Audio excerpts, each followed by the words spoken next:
Welcome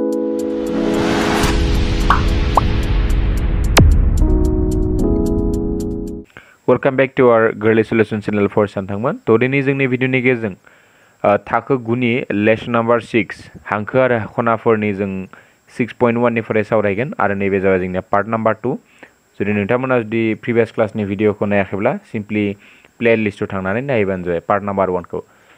आरो जुदि सोरबा जोंनि बे चेनेलाव जुदि सोरबाफोर गोदान नायफैदोंबाथ' नोंथांमोना अननानै चेनेलखौ साबस्क्राइब खालामना होबानो जाबाय आरो बेल आइकनखौ थुनानै लाबानो जाबाय जों दा गोबाव खालामालासिनो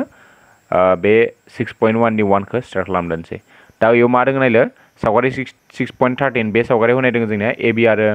सी डी हांखोफोरा अ बिन्दोआव दानस'लायो माने नैया जोंनिया नै ए बी जों आरो नै सी डी जों जोंनिया नै अ बिन्दोआव दानस'लायो थ' बिनिफ्राय मा होनदों जे जुदि angle A O C plus angle B O E equal to बेसेबां नायदों जोंनिया बेवहाय नायदों 70 डिग्री आरो angle B O D equal to बेसेबां नायदों जोंना 40 डिग्री होनाय दङ स' दा जोंनो मानि मानखौ दिहुननो होदो जोंखौ बी अ ई नि मान दिहुननांगौ आरो सी अ ई माने बी अ ई माने मा नैबे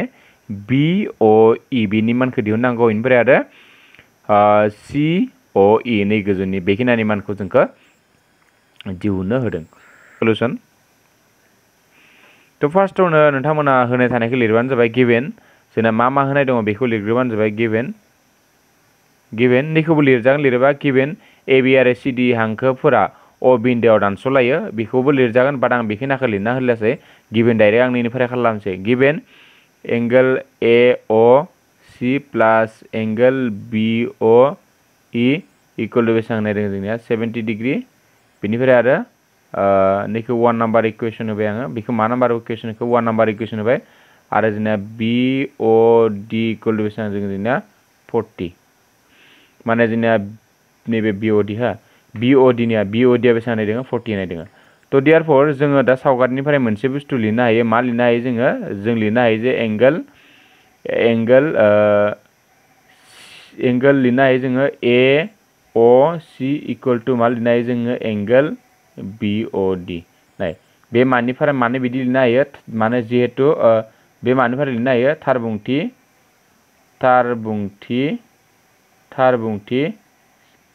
मानिफ्राय जागोन बे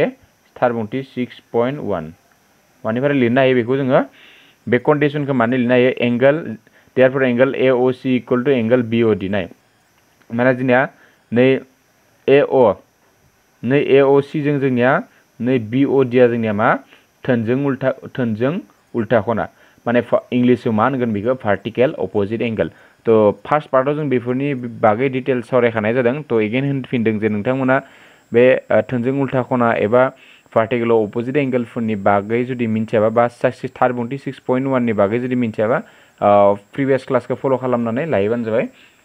थ' दा नायदो जोंनिया दा बेखौ जों मोनबाय थ' अब्ला जोंनो नायदो बी अ डी नि मानानिया 40 दङ बेवहाय जोंनिया मा जाखो 40 जाहैबाय दा ए अ सी नि मानखौ दा एंगल ए अ सी दा एंगल ए अ सी नि मानखौ नैखौ जों बेसेबां मोनखो जोङो 40 मोनबाय बाट जोङो ए अ सी नि मानखौ जोंखौ दिहुननो हायाखै अब्लाबो जोङो बे मोननैनि मानखौ दिहुननो थाखाय जोङो ए अ सी नि जोङो गोनांथि जागोननाय बेखौ जोङो दिहुनना लानाय जाबाय थ' लिरलायदो देयारफर एंगल ए अ सी नि मानखौ माने एंगलनि ए अ सी नि जा मान मोनदों बेखौ 1 नङाव फजना मोनो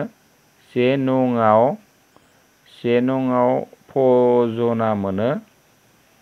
लिरदो आरोना बेखौ बेबायदि बर'यै गोलाव सेन्टेन्स एसे दा एंगल ए अ सी नि मानखौ 1 नङाव फजना मोनो माने नैया 1 नङा नैबे मोना मामोन 1 नङा A O C plus B O E equal to 70 degree नैबे जोंनिया होनायानो दङमोन बेखौ जों कुइसननिफ्रायनो लिरखादों थ' दा देयारफर 1 इमप्लाइज डेट माने 1 नङाव फज'बा नैबायदि लिरबानो जाबाय नोंथांमोना 1 नङाव फज'दो होननाय लोगो लोगो जोंनिया नै 1 इमप्लाइज डेट खालामबानो जाबाय 1 इमप्लाइज डेटआव मा दङ दा 1 नाम्बार इकुवेसन मा दङ ए अ सी दा ए अ सी नि मानखौ जों बेसेबां मोनदों 40 दा जों ए अ सी नि जायगायाव जों बेसेबां फज'खो 40 बिनि उनावहाय मा दङ बिनि उनावहाय नैबे जोंनिया प्लास दङ प्लासखौ जोंनि होनाय जाबाय बिनिफ्राय angle B O E equal to जोंनिया बेसेबां दङ 70 डिग्री दा जोंनिया नाय दा जिहेतु जोंनिया नैखिनाथिं जिहेतु आंना जायगा थोजाला बेखिनिखौ आं खोमोरना होनाय जासिगोन दा गोजौनि खिनाखौ दा नै लाइनखौ दोङो दोननाय जाबाय थ' नोंथांमोना भिडिअखौ पस्ट खालामना लिरना लाबानो जाबाय आं डाइरेक्ट खोमोरना होनाय जासिगोन तो नायदो आं खोमोरना होनाय जाबाय जोंना बेखिनिखौ मोनदोंमोन दा बेनि उनावहाय जों आं नैथिं लिरनोसै दा बेनि उनाव जों मोनगोन नायदो बेनि उनाव जोंना बि अ इ आ थाबाय बिथिं बेनिफ्राय बिथिं लांखो मा जोंना 70 माइनास नै 40 के बिथिं लांबा जोंनिया बेसे जाखो जोंनिया माइनास 40 डिग्री जाहैबाय so implies that angle B O equal to 70 निफ्राय 40 थांबा जोंनिया बेसेबां मोनखो जोङो मोनबाय 30 डिग्री दा जोंना नै बि अ इ खौ मोनबाय जोंना मा मोनखो नै बि अ इ नि मानखौ दिहुननो होदोंमोन ना बि अ इ नि माना जोंनिया बेसेबां मोनखो बि अ इ नि मानखौ जों नैखौ मोनबाय बेसेबां मोनखो बेखौ जों मोनबाय 30 डिग्री बेखौ 30 डिग्री मोनबाय नैबे 30 डिग्रीसो बे थ' एगेन जोङो नाय बिखुं खना सि अ इ दिहुननो होदों जों माखौ दिहुननो होदों बिखुं खना सि अ इ माने सि अ इ बिखुं खना माने नैबायदिसो नेराय सि अ इ जोंना नैखिना ना जोंनिया खनाया खिन्थु जोंनिया बिखुं खना माने जोंनिया नाय बिखुं खना माने जोंना सि अ इ नि बिखुं खनाया जोंना नैबे नैखिना गासै नै उनथिनि खिनाखौ जोंखौ बेसेबां जायो दिहुननो होदों माने जोंना सि अ इ बाथ' जोंना नै गोजौनि खिना जागौमोन बा जिहेतु जोंना नैयाव मा होदों बिखुं खना दिहुननो होदों बेनिखायनो जोङो सि अ इ नि नै खिनाखौ दिहुना बेनि उननि खिनाखौ दिहुनगोन अब्ला जों माबायदि दिहुनगोन नाय जोङो अब्ला जोङो नैखिना गासै टटेल बेसेबां डिग्री थायो फरसान थांमोन टटेल जोंना बेसेबां डिग्री थायो 360 डिग्री थायो गासै दा बे 360 डिग्रीनिफ्राय जोङो जुदि नैखिनाखौ जुदि माइनास खालामना होयोबा माने नै गासैनिफ्राय 360 निफ्राय जुदि जोङो सि अ इ खौ माइनास खालामना होयोबा जों नैखिना बिखुं खनाखौ मोनगोन अभियासलि नंगौ ना फरसान थांमोन थ' बेनिखायनो जों बेबायदि खालामगोन दा एबार जोङो माखौ दिहुनग्रोना लानांगोन सि अ इ खौ दिहुननांगोन दा सि अ इ खौ दिहुननो थाखाय जोंना बेवहायनो जोङो डाइरेक्ट मोनखागोन थ' दा नायदो देयारफर एगेन होनजागोन आरो ना एगेन होनना लिरजागोन एगेन होनना लिरबानो जाबाय बेखिनाखौ बेनि उननि खिनाखौ एगेन मा जागोन जोंनिया again angle A O C plus angle C O E plus angle मा जागोन जोंनिया B O E equal to बेसेबां जागोन जोंनिया 180 डिग्री नाय जोंनिया मोनसे नैखिना जोंनिया दिनै जिहेतु जोंना ए बिया मोनसे मा जोंनिया ए बिया मोनसे हांखो बिनि सायाव जेसेबांनो खना थागोन बेखिना गासै दाजाबगासै जोंना बेसे जायो 180 डिग्री सापस नैबायदि आरोना जेनेबा सापस नैबे मोनसे हांखो जोंनिया बे मोनसे हांखोनि सायाव जोंनिया हमना ला सापस नैबायदि दङ आरोना जोंनिया नैबायदि दङ दा बेबायदि दङबा नै मोनसे खना बे मोनसे खना बे मोनसे खना माने मोनथाम खना जाहैबायना मोनसे मोननै मोनथाम खना जाहैबायना बे मोनथाम खनाया लोगो नांनानै जोंनिया बेसेबां जायो जोंनिया 180 डिग्री जायो सापस जोंनिया आरो नैबेथिं जुदि आरो मोनसे नैबायदि थायोबा जोंनिया खनाया खैथा जाहैगोन मोनसे मोननै मोनथाम मोनब्रै दा बे मोनब्रै खनाया लोगो नांना जोंनिया बेसेबां जाहैगोन 180 डिग्री जाहैगोन दा जोंनिया नैयावहाय नाय नै ए बि नि सायाव जोंनिया खैथा खना दङ ए बि नि सायाव नैखौ जों 1 हमोबा नैखौ 2 हमोबा नैबे 3 खैथा खना जाखो 1 2 3 माने जोंनिया मा खना जाखो ए अ सि निया ए अ सि बिनि उनाव जोंनिया नैया सि अ इ निया सि अ इ बिनि उनाव जोंनिया नैबे बि अ इ निया नैबे बि अ इ इक्वल टू बेसेबां जाहैखो 180 डिग्री आरो बिनि रिजोना जोंनिया बेयो 6.1 गायखान्थि बायदिनो जायो आरोना नोंथांमोना 6.1 गायखान्थिखौ फार्स्ट पार्टनि भिडिअ नायना लाबानो जाबाय थ' दा एगेन जों मानफोरखौ फजननोसै दा मा मान होननाय दङ जोंनिया मा मोनखो आरोना जोङो ए अ सि नि मानखौ दानि बावैसो मोनदों जोङो ए अ सि नि मानखौ जों बेसेबां मोनदों 40 मोनदोंमोन नैया जों 40 फजबाय बेखौ प्लास सि अ इ नि मानखौ जों मिन्थिया सि अ इ आनो थाबाय प्लास बि अ इ दा बि अ इ खौ दा बावैसो दिहुनबाय नैया 30 डिग्री मोनबाय इखौ 30 डिग्री इक्वल टू बेसेबां जाखो जोंनिया 180 डिग्री थ' इमप्लाइज दैट दा नैबे 40 जों आरो 30 जों दाजाबा बेसेबां जाखो जोंनिया नैबेथ' सि अ इ आथ' थाबाय प्लास 30 जों 40 जों 30 जाजाबाय बेसेबां 70 इक्वल टू बेसेबां जाखो 180 थ' आं बेखौ आङो इरेज खालामना होनोसै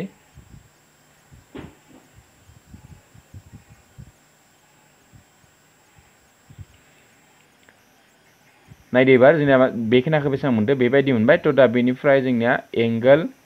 सि O E equal to 180 degree minus 70 अब्ला जोंनिया माइनास खालामा बेसेबां मोनगोन 110 डिग्री दा जोङो बेवहाय जों मा मोनखो सि अ इ नि मानखौ जों बेसेबां मोनखो 110 डिग्री मोनबाय नैखिना सि अ इ खौ जों बेसेबां मोनखो 110 डिग्री दा नाय जों जिहेतु सि अ नि जोंनिया बिखुं लिरनाय दङ ना बिखुंखौ जुदि नै बिखुं होननाय लिरनाय गैयाबा जोंना एन्सारा बेनो जागौमोन फरायसा नोंथांमोन COE नि नै COE नि माना जोंनिया बेनो जागौमोन बा जिहेतु जोंना बिखुं दङ बिखुंबा जोंनिया बेनि COE नि उनथिंगायसो जोङो उनथिंनिखौसो जोङो लानाय जागोन थ' अब्ला जों मा खालामनांगोन उनथिंनि माने जोंना गासै टटेल 360 डिग्री थायोना बे 360 डिग्रीनिफ्राय जोंनिया नैखिना 110 खौ माइनास खालामना होबा जोङो नै बिखुंनिखौ मोनगोन थ' आं गासैखौबो इरेज खालामना लानोसै बिनिफ्राय जोङो बेखौ लिरनोसै नायदो दा इरेज खालामना लाबाय आं बेखौ दा therefore डाइरेक्ट लिरखानोसै आङो डाइरेक्ट therefore बिखुं खना एंगल COE इक्वल टू मा जागोन जोंनिया 360 डिग्री माइनास एंगल COE बुजिना फरायसानदोंमोन दा जोंना COE खौ जों दानि बावैसो दिहुनदोंमोन आं खोमोना होनाय जाबाय जोंनिया बेसेबां मोन्दोंमोन बेखौ 110 मोन्दोंमोन दा खालामना होदो 360 डिग्रीनिफ्राय 110 डिग्री माइनास खालामना होदो दा 0 निफ्राय 0 थांबा लाथिख' 6 निफ्राय 1 थांबा 5 जाहैबाय ओमफ्राय 3 निफ्राय 1 थांबा मा जाखो नैबे 2 दा बेसेबां मोनखो जोङो 250 डिग्री माने बिखुं खना माने जोंनिया नै COE नि नै उनथिंनिखि नागोन नैखिना जोंना गासै 360 दङ ना बेनिखायनो 360 गासै 360 निफ्राय नैखिना पार्टखौ जोङो माइनास खालामना होबा नै बिखुं खिनाखौ मोनबाय थ' जोंना बेनो दा नैबे दा नै बिखुं खना COE नि माना जोंनिया मोनबाय 250 आरो नै BOE नि मानखौ मोनबाय दानि बावैसो जों बेसेबां मोनखो बेनि मानखौ जों मोनबाय 30 डिग्री थ' दा जों गोबां खालामलासै नेक्स्ट कुइसनखौ सावरायलायनोसै दा नेक्स्ट कुइसना मा दङ बेवहाय नाय 2 नाम्बाराव सावगारि 6.14 आव मा दङ नाय XY आरो MN हांखोफोरा O बिन्दोआव दानस'लायनाय दा नै XY आरो MN हांखोफोरा नै O बिन्दोआव जोंना दानस'लायदों होनदों आरोना दा जुदि POY नैया जोंना POY नैखिनाखौ जोंना नैखिनाखौ बेसेबां डिग्री होदों 90 डिग्री होनाय जादों बेवहाय ने आरो दा A/B इक्वल टू 2:3 नाय दोङो दा C खौ दिहुन दा जोङो नै A आरो B खौ जोंनिया नैबायदि माबाव स्ट्रें माबाव होनाय दों आरो रुजुथायाव बेबायदि होनाय दों आरोना थ' बेनिफ्राय जोंनिया माखौ दिहुननांगौ जोङो नै C खौ दिहुननांगौ दा नैबायदि जुदि A/B इक्वल टू 2:3 नि जुदि मेथ्स थायोबा नोंथांमोना गोसोआव खांखाबानो जाबाय जोंनिया बेखौ जोंनिया A इक्वल टू 2 माबा मोनसे हमना लानांगोन माने जोंना एक्जेक्ट भेलुआ मिथिया ने जोंना ने A नि जायगायाव मा होनाय दङ साप'ज A नि जायगायाव जोंनिया 2 नैयाव 2 जों माबा मोनसे नांदेरना थायो आरोना माने जों एक्जेक्ट भेलुखौ मिथिया थ' बेखौ जेनेखाय जोङो माने नैबायदि आरोना साप'ज बेखौ जुदि आं बुजायनो थाङोबा जोंनिया नैबायदि माला जायो साप'ज नैबायदि आरोना ने साप'ज आं इखौ ओरैनो जास्ट हिन्स होदों हा बिदि जाबा मानो हमना लानांगौ होननानै साप'ज जोंनिया A/B खौ नैबायदि दङ आरोना साप'ज जों हमना ला साप'ज गोजौहाय जोङोमोन 10 सिङाव दोङोमोन 15 नाय साप'ज नोंना A/B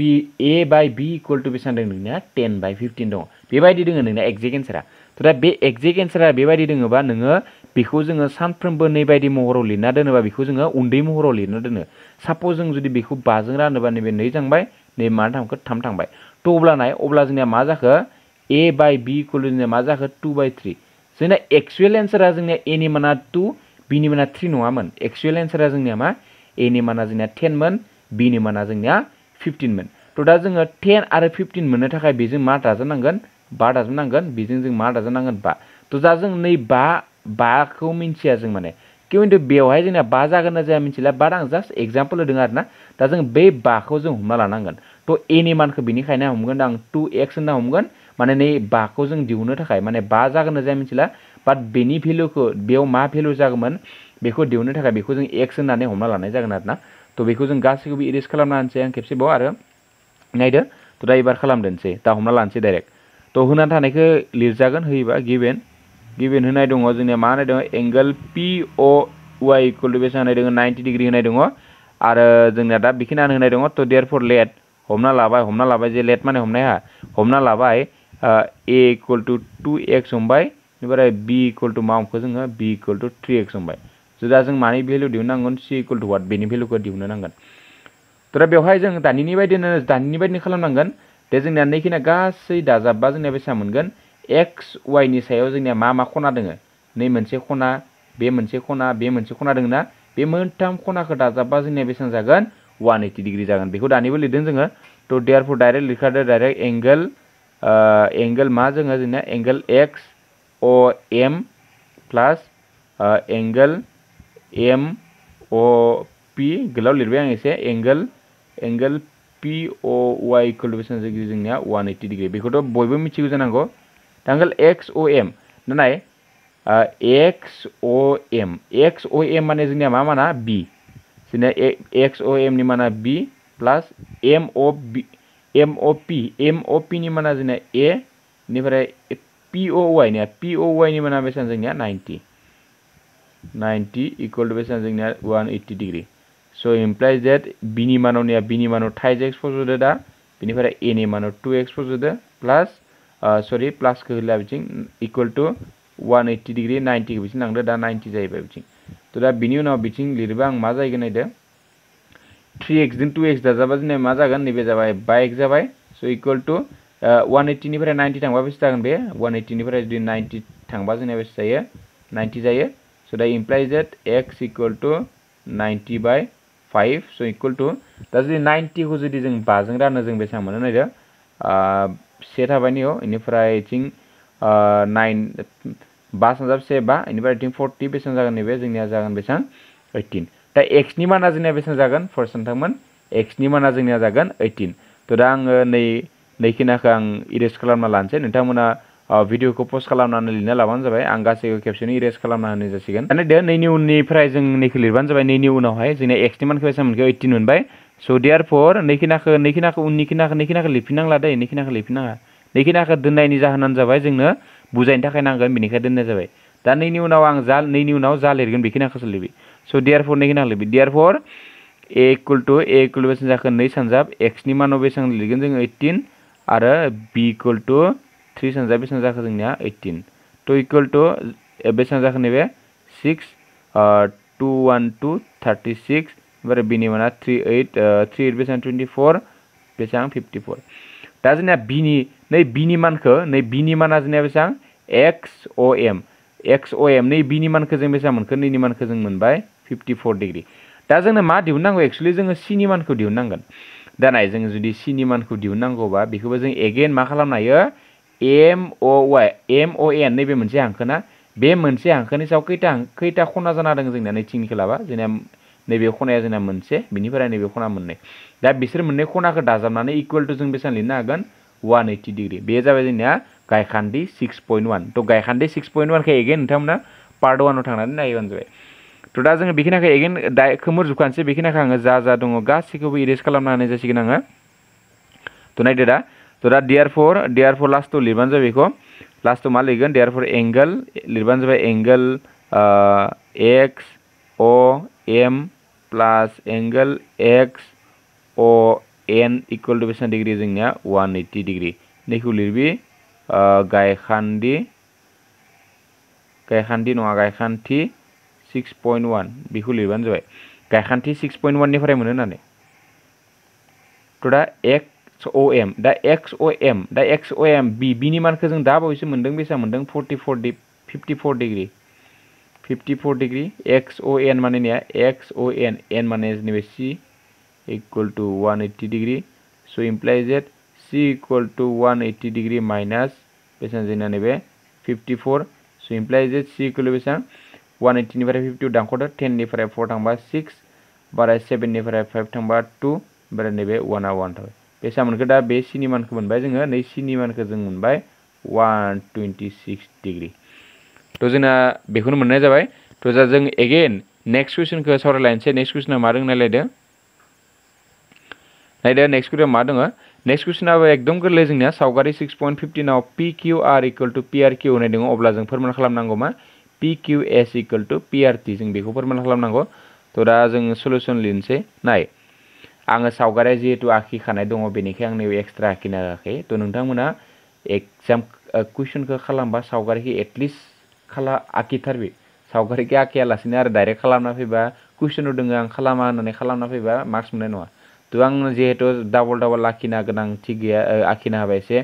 जिहेतु खस्थ' जायो नालाय तो बेनिखाय आंनिखौ आखिनाय जायाखै आरो भिडिअआबो गोलाव जायो नालाय तो नोंथांमोना एटलिस्ट कुइसन खालामनायनि आगोलावनो बे सावगारिखौ आखिना लाथारखाबानो जाबाय तो दा होनाय थानायखौ लिरना लानोसै गिभेन होनाय दङ जोंनिया मा होनाय दङ angle PQR equal to angle PRQ बे होनाय दङ बेखौ जोङो मा 1 नाम्बार इकुवेसन होबाय तो दा फोरमान खालामनांगौ दे फोरमान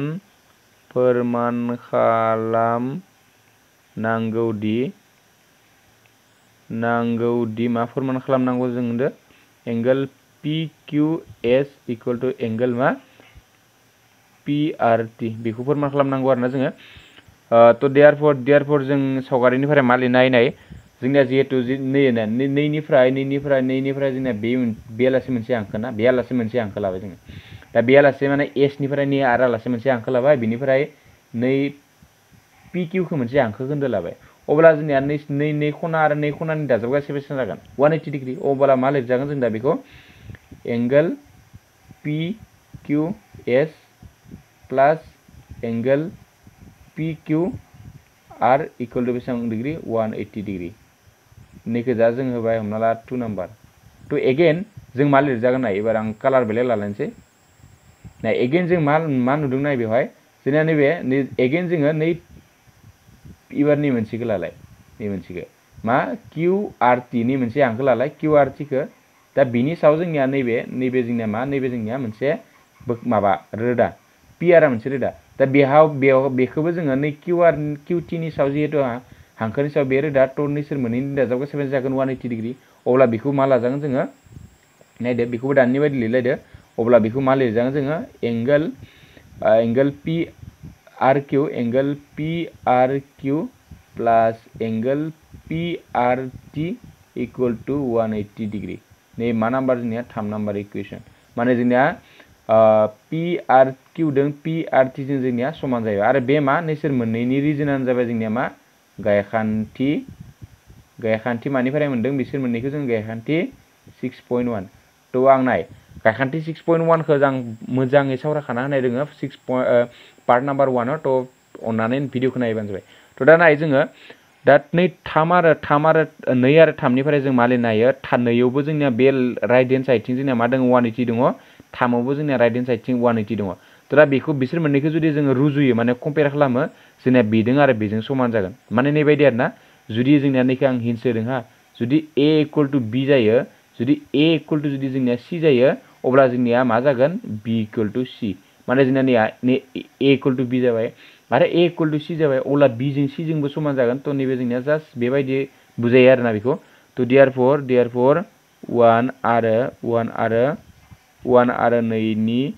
1 आरो नैबे नै हा 1 आरो 2निफ्राय मोनो 1 आरो 2निफ्राय मा मोनगोन जोङो angle PQS plus angle PQR equal to angle PRQ plus angle PRT तो बेखौ मोननाय जाबाय तो दा बेखौ जोङो आङो नैखिनाखौ नै गोजौनि खिनाखौ आं खोमोना लानाय जासिगोन फर्स्ट सानथांमोन जिहेतु जोंना नैखिना मिडलनि खिनाखौ खोमोना लानोसै आङो नायदो आं इरेज खालामना लानाय जाबाय स' नैबेखिना जोंना गोजौनि खिनाखौ नेग्लेक्ट खालामबे बेखिना जोंनो नांथ'ला दा जों नैनि उनाव नैखिनाव आं फज'नाय जाबाय आरोना नैखिनाव तो जोंना PQS खौ जोङो PQS खौनो लाखिबाय PQS खौ दाना नियाव मा दङ PQR जोङो PQR इक्वल टू बेसेबां जोङो PRQ दा नै PQR नि जायगायाव जों मा लिरनो हायो PRQ लिरनो हायो दा नै PQR नि जायगायाव आं मा लिरखो PRQ लिरबाय स' इक्वल टू बेखिना जा दङ बेखौनो फज'बानो जाबाय PRQ प्लस एंगल PRT आरो नैबे PQR नि जायगायाव PR मा फज'खो जोङो नै PQR नि जायगायाव जों मा फज'गोन या PQR नि जायगायाव जों फज'बाय PRQ आरो नैबे मानिफ्राय फैखो बेखौ जुदि लिरनो होयोबा फ्रम 1 माने 1 निफ्राय मोनो होनना लिरनाय जाबाय आरोना अब्ला जोंना नाय बेवहाय जोंना PQR दङ बिथिंबो PQR दङ अब्ला जोंनिया बिसोर मोननैखौ मा खालामनो हायो लेफ्ट हेन्ड साइडनिफ्राय राइट हेन्ड साइड जों मा खालामनो हायो केन्सेल खालामनो हायो अब्ला जोंनिया मा जाखो बेवहाय PQS इक्वल टू मा जाखो जोंनिया एंगल PRT फोरमान जाबाय मा जाखो जोंनिया फोरमान जाबाय आरोना बेनो जोंनिया एन्सारा तो बेनो जोंनिया एन्सारा फोरमान जाबाय निया जोंना PQS इक्वल टू मा नैबेनो जाबाय जोंनिया नियालासे लिरबानो जाबाय जोंनिया तो दा जों बे भिडिअनि गेजेरजों जों बे मोनथाम कुइसनखौ सावरायनाय जाबाय तो नेक्स्ट भिडिअ जोङो 4 नाम्बारनिफ्राय सावरायगोन आरो जुदि भिडिअखौ मोजां मोनदोंबा कमेन्ट बक्सनि थ्रुजों बा बुजिदोंबा खिन्था हरबानो जाबाय आरो माबाफोर जुदि सोंनो दङबा बुजिनायाव उसुबिदा जादोंबा कमेन्टनि थ्रुजोंनो सोंहरबानो जाबाय तो जों गोबाव खालामालासिनो थाबैनो नेक्स्ट भिडिअ नोंथांमोनखौ लोगो मोनगोन होनना आसा खालामनानै बिदाय लायनाय जाबाय। स' गोजोननाय फरायसानो थांदोंमोन। बाय बाय।